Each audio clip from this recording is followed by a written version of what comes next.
The Silence and the Storm by GhostintheGallery. Read by Dr. Grieves. Chapter 1. The Summons.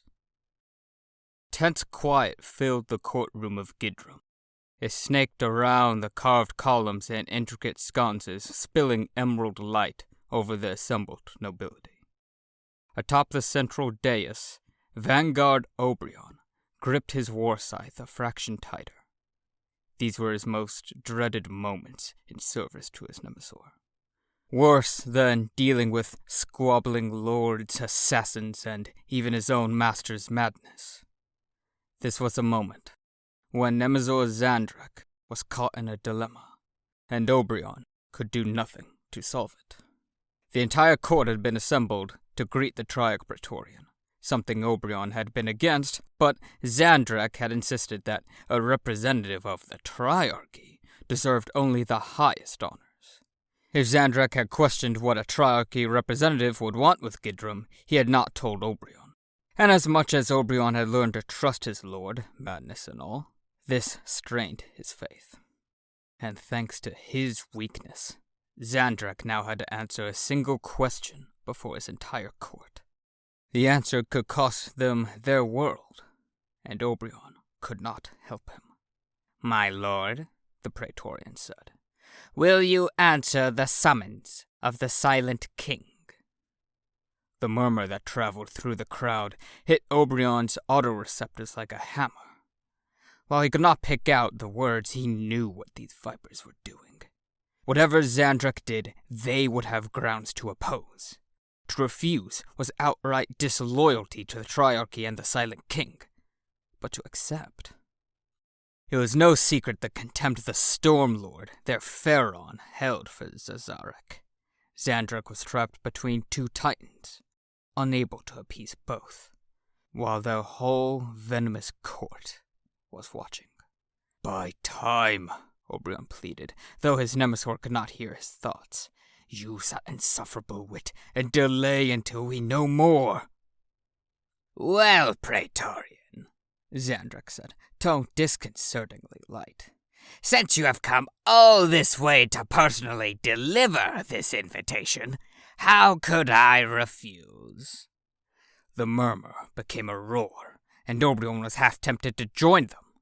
Instead, he stood still and ready at his lord's side. The Praetorian bowed. 1 year, my lord. The coordinates of the Song of Oblivion will be provided to you. So, they were meeting aboard Cesarek's ship. It might as well be a crown world for its size and power. Hardly a neutral location. Nor would it be easy to escape if this gathering went wrong. Given the number of overlords and grudges between them, Obrion would have wagered his war scythe there'd be some kind of violence. "Excellent," Zandrak said. "I've always wanted to see this magnificent vessel in person. Thankfully, it will be under peaceful circumstances."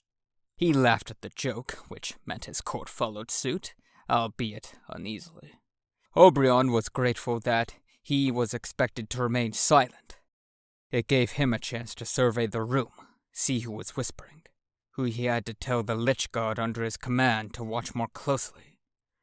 Obrion held back a sigh. The Nemesor had just made Obrion's job significantly harder. But since when was that anything new? Zandrak clapped his hands. "You have traveled so far, my friend. Please allow us to show you some of Gidrum's famous hospitality. A feast tonight to honor our guest." At least no one audibly groaned, Obrion included. 50 years of meditation. 50 years in communion with the stars. Orakan the Diviner was so close to unlocking another piece of the puzzle. Of godhood. Of divine power. And then it was interrupted by a call. The blaring of an urgent interstitial message filled his skull, and the luminous body spinning in his vision fell away, revealing his library, shelves of astrological text and intricate models. He floated, legs crossed, above glyphs and circles drawn in gold. A mural of constellations glittered above his head. Too artistic for his taste, but he had to look the part of a diviner when the lords of the Necron Empire sought his counsel. He nearly dismissed the message in a fit of rage until he saw the channel. An emergency frequency used only by the Stormlord himself. A jolt ran up Orkan's spine. "My lord," he said, answering the call. "My lord? Diviner, I'm shocked. Have you finally learned your manners?" Fury replaced fear. Orkan knew that voice. It was a voice he would prefer not to hear again until the heat death of the universe. And even that would be too soon. "Trazin," he growled. "How did you get on this frequency?" It's a long story, which I'm sure will bore you. And it isn't relevant to why I called. I'm disconnecting. Wait, aren't you curious why I bothered gaining access to such a secure interstitial wave? This invasion could be considered an act of war. If you are currently part of the Nihilek court, Orkan replied, which you are not. As it stands, you are simply incredibly annoying. The connection went silent for a moment. You didn't think I knew about that, did you? Orkan said, taking some satisfaction at having one-upped his rival in this small way. I do not usually appreciate court gossip, but your scandal managed to reach even my attention. I admit, it amused me. It's a minor misunderstanding, Trazin said. One which will be resolved in no time at all. But enough about me, I wish to talk about you. Orkan lowered himself to the floor and took his staff of light from its dimensional pocket. He scanned the library, ready for an attack to come at any moment. I'm listening. I just received a fascinating invitation from one of the Praetorians. Do you know what it said? Why would I? A shadow shifted in the corner of Orkan's vision. He spun towards it, but saw nothing but a normal canoptic scarab ensuring all the tomes were in their proper place. He still eyed it suspiciously. Trazin had a way of sneaking his consciousness into unusual places. Ah, so you haven't received a summons of your own. I've been isolated for 50 years, Orkan replied. I would not know, since every sentient creature on Mandragora knew I was not to be disturbed. Dear me, you are not finished with that yet. I swear I thought you'd be done yesterday. You are a poor liar, and the next time I see you, I will find a way to steal these 5 decades back, you insufferable, dust-brained... My lord? Orkan swung his staff towards the new voice, tip glowing with energy. Just before he unleashed the blast, he saw the apprentice startle, then attempt to cower behind a shelf. I'm sorry! She held her hands as she shivered on the floor. I didn't mean... You have a visitor. I told them you could not be disturbed until sundown, but they insisted and... Silence! Orkan said, letting the power drain from his staff. He turned his attention back to Trazin. It seems I have a visitor. Oh, brilliant. I wasn't sure you would merit a personal invitation, given your rank, but it seems your reputation outshines such petty considerations. Although this does render my call a little premature. I wanted to know how you, or rather your Pharaon, would answer the summons. Summons? To the Song of Oblivion by our ex-exiled monarch. I had planned to go, but if Imhotep is going to try and blow the place up in a fit of rage, I think maybe I'll skip this one. Orkan paused. A summons? From Cesarek? Why now? And why would the Silent King send an emissary to him personally? It was possible Trazyn was wrong about who was waiting beyond his library, but Orkin somehow doubted it. Trazyn wanted to catch him by surprise with this information. Observe his reaction. I cannot speak for my Pharaon, only for myself, and I've been trying to persuade him to atomize you for centuries, so we see how much weight my word holds. My dear Astromancer, I didn't know you talked about me that often. I'm flattered. Orkin's tail flicked in annoyance. He started towards the door, pondering what he could possibly say to this Praetorian. He was part of the Saltic dynasty, and loyal. Only a fool would be anything else, considering their leader. But if there was any discontent, and if Cesaric wanted to find the cracks, spreading his Praetorians wide may be the way to find them. He'd find no disloyalty with Orkin. It was more trouble than it was worth. It has been an absolute displeasure, Trazyn, Orkin said. But as you can clearly see, I am busy. Of course, do call back. I'd love to know how this conversation goes. Orkin stared at the spot the scarab had been. He twisted his fingers into a complicated symbol, only possible thanks to his mechanical joints. The scarab snapped back into place, forcibly dragged backwards in time to the spot it had been minutes before. No, Trazyn. I don't think I will. He blasted the scarab, and the interstitial signal went quiet. Anrakir the Traveler was buried under a mountain of dead orcs. Most of them were dead, at least. One particularly stubborn specimen was jamming a stabber into his side, despite the fact that he should have been crushed by the weight of his deceased brethren. Anrakir couldn't even move his war scythe around to kill the little bastard. It was difficult to fully reconstruct how he ended up here. He had been killing orcs, then he'd been killing many, many orcs, and they had mobbed him, and then... Right. He ordered a doomsday arc to fire at him. He'd assumed it would vaporize most of the bodies surrounding him, but orcs were such a tenacious filth. Well, the survivor could only do so much damage, and Anrakir wasn't going to get out of here on his own. There was always his tachyon arrow, but he refused to use such a powerful instrument on this. Undignified as it was, he would have to wait for his Lich Guard to dig him out. This will all be worth it, he told himself. Once the dynasties are united, this will all be worth it. Lord? A familiar voice entered Anrakir's consciousness. It was not one he was thrilled to hear, though he oddly had missed its presence. Katlan, he replied through the interstitial link. I see you have returned. Yes, Lord. I come bearing a message. Must you deliver it now? Anrakir growled. The three Praetorians who constantly tailed him were as much a thorn in his side as this orc stubber. Worse, really, since unlike the orc, Anrakir could not properly gauge their intentions. He did not for a moment suspect their true loyalties lay with him. Yet they gave decent enough counsel, when they could be bothered to give it, of course.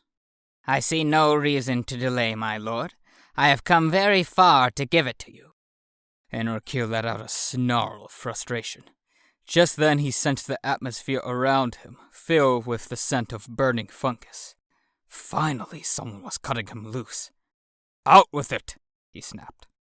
Katlan wasn't visible, but Anrakir imagined him bowing, the alien baubles adorning his headdress jingling. I come bearing a summons from the Silent King. He calls you and all his overlords to the Song of Oblivion in 1 year's time. Heat flashed through Anrakir's flux. As the weight atop him lightened, he heaved his war scythe, slicing through bodies. The stabbing in his side ceased. No, he said. No. No! Anarkir tore himself free of orc flesh and tried not to think about the organic liquids coating his necrodermis. In fact, why don't you return to Zazarak and tell him he has quite a bit of nerve issuing any kind of summons after he led us to ruin? That would be unwise, Lord. Anarkir nearly shot back that he had not requested Catlan's opinion, but he refrained. He was in a foul mood.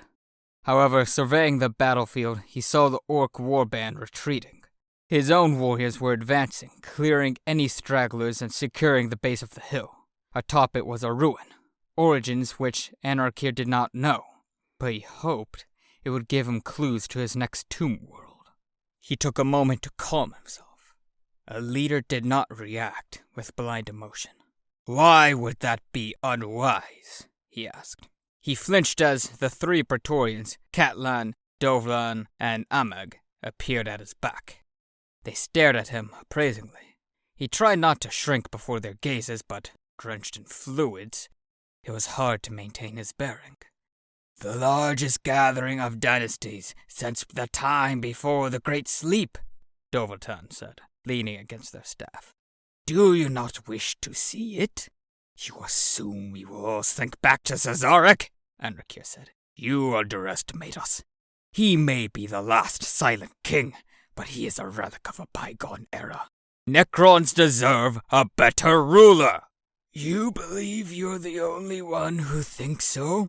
Ameg asked. You seek to be a savior of our people? Dovatan said. You will need allies, Catlan added. Anarkir kicked an orc's severed head. You keep saying that. And it wasn't as if he hadn't tried. He had tomb worlds loyal to him. Not many, but some. And then there was his more unorthodox alliance, which had a bit of a stalemate. Aliens could be so short-sighted. You should gaze upon the throne, traveler, Catlan said, and see what it is you would oppose. In the end, the choice is yours. Was it? He counted his forces. They were dwindling by the day. It had been too long since he had found another world to bring into his fold and from which to take reinforcements. Space was becoming more hostile by the day. Orcs, humans, and the Tyrannid. He suppressed a shudder as he remembered their last encounter, drowning in their acidic blood as they cornered and nearly annihilated him. What happens if I refuse? Anarkir said. Nothing, Catlan said. But is nothing truly what you seek? Anarkir planted his war scythe in the ground. All around him were the sounds of post-battle cleanup. Scraping, digging, random firing of gauss to finish off the casualties. He heard none of it. The silence of the Praetorians seemed to extend in an aura as they waited for his reply. No, he finally said. I desire so much more. Which do you think, Obrion? Xandrik said, holding up two cloaks of linked metal tiles. Obrion could hardly tell the difference between the two. Whichever pleases you, my lord. Xandrik sighed, always a disconcerting noise from his mechanical throat. I don't know, and that's why I'm asking for a second opinion. Really, you have no appreciation for aesthetics, Obrion. That much was true. As a soldier, he had worn a uniform. Now he needn't worry about his appearance at all.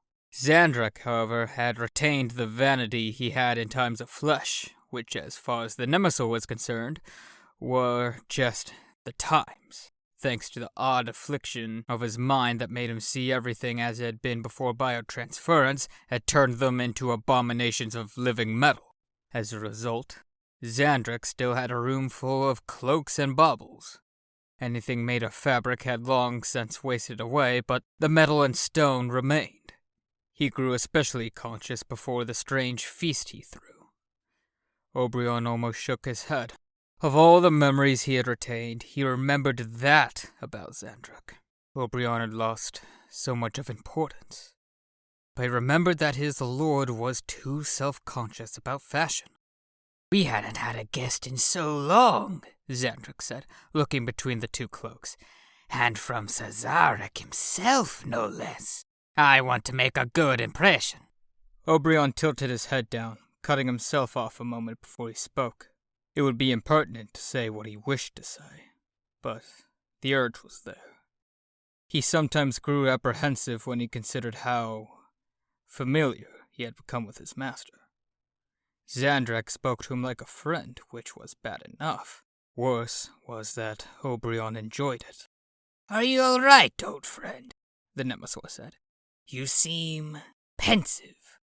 Forgive me, my lord, Oberon replied. I am thinking about the Praetorian's words. Ah. Xandrak rehung the cloaks and faced him. Oberon was taller, broader, but there was something in the way the Nemesis carried himself that made him seem the larger of the two. Go ahead and ask, Oberon. I'm sure you aren't the only one who's curious. A bit of tension leaked from Oberon's shoulders. My lord, why did you agree to answer the summons? Despite the fact that Xandrak's death mask could not move, Oberon could sense the grin spreading across his master's face. Why not, dear Vanguard? Because it might upset our Pharaon. Do people really think Imhotep's so petty that he would disown us over accepting an invitation? It wasn't simply an invitation, Oberon said. I suppose the term summons has a certain weight to it. One might call it presumptuous, but it is the Silent King's right. But if you show your loyalty to the Caesarican... Is it so simple as that? We live in interesting times, Oberon, Xandrak shrugged. And whatever the cause of this summons will doubtless be interesting as well. Wouldn't you rather see history unfold firsthand? Oberon would not, because seeing history firsthand was generally more dangerous than observing from a distance. But his lord was determined. It was Oberon's duty to see his lord's will done, and ensure he survived whatever resulted. Xandrak turned back to his cloaks. For reasons Oberon could not fathom, the Nemesis seemed racked with indecision. It didn't matter. Even in a sackcloth, his lord was radiant. The one on the left, Oberon said. Xandrak paused. Oberon feared he had spoken out of turn, until Xandrak clipped the metal links to his shoulders with a flourish and said, Wonderful choice! I knew you had a good eye under all that martial stiffness. Xandrak placed his hand on Oberon's shoulder. The touch sent a shock through Oberon's neural nodes. Let us go, dear friend, Xandrak said. We have preparations to make, and far too little time to make them. In 1 year's time, we will be aboard the Song of Oblivion, and all of our questions will be answered. Yes, Oberon thought. I'm simply unsure we will like what we discover.